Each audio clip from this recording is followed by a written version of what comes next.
氏真と早川殿。どうする家康に学ぶ日本史。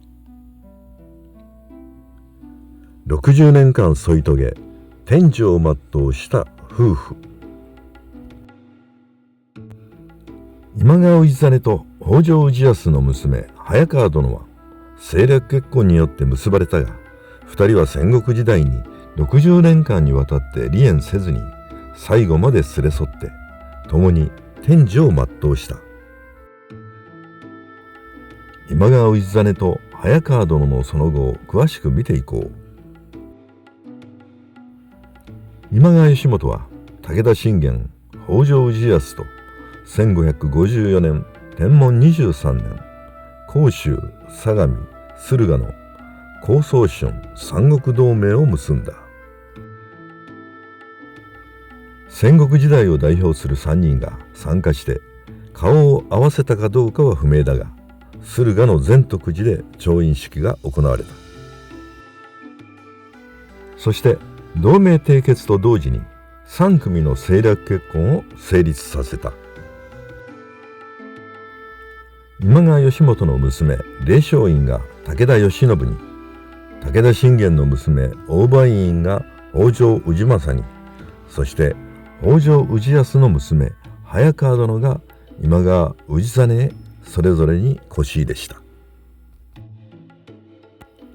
早川殿の嫁入りは華麗な上に壮大で前代未聞の輿入れだったと妙法寺記に記されている。早川殿は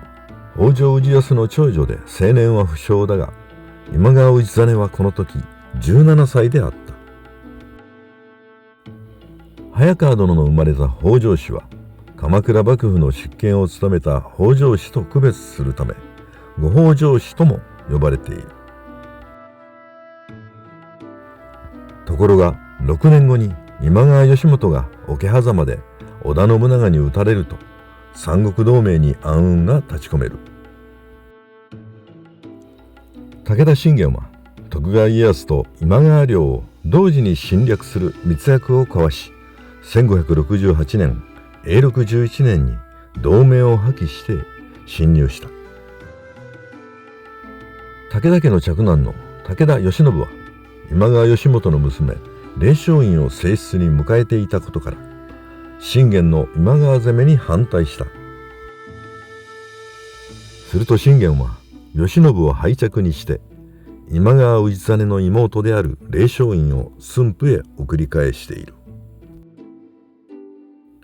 早川殿と氏真は武田勢に駿府城を追われ、朝比奈氏の居城掛川城に逃げ込んだ。すると今度は家康が掛川城を包囲した。早川殿の父北条氏康は信玄が一方的に同盟を破ったことに激怒して嫡男氏政夫妻を離縁させて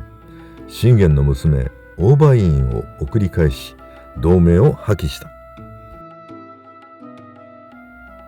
信玄の娘大梅院は氏政との間に氏直など6人の子供を設けていたためショックは大きく、数年後には20代の若さで逝去している。武田信玄はこの今川攻めで義信と大梅院の2人の子供を犠牲にしたのである。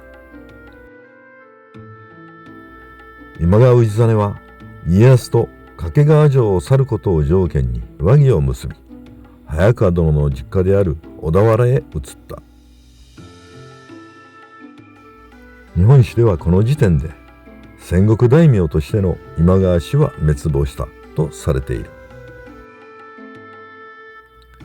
早川殿は氏真と小田原の早川という場所に住んだことから、以後は早川殿と呼ばれるようになった。1571年元亀2年に北条氏康が亡くなると、早川殿の弟で嫡男の北条氏政が後を継いだ。氏政は武田氏との同盟を復活させたが、早川殿は身内の裏切りに激怒して氏真と共に徳川家康を頼った。早川殿と氏真はその後京都に移り住み、氏真は織田信長とも蹴鞠などを通じて親交を深めている。武田信玄に続いて織田信長、そして豊臣秀吉がこの世を去ると、氏真は次男の高久を家康に仕えさせている。早川殿と氏真は長男の則茂と共に京都で質素だが幸せに暮らしたが、1607年慶長12年に則茂が先立ってしまう。そのため早川殿と氏真は次男の高久を頼って江戸に出ている。そして早川殿は子供や孫たちに見守られながら1613年慶長18年江戸に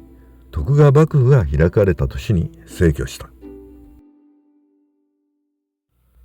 さらに今川氏真は翌年に早川殿の後を追うようにして77歳で亡くなっている。高宗寸三国同盟で結婚した3組の中で戦国時代に60年の間最後まで添い遂げたのは早川殿と氏真の夫婦だけであった。所領を失い国を追われた今川氏真と早川殿の夫婦だが、戦国時代に家族に見守られながら天寿を全うした人生はそれなりに幸せだったようである。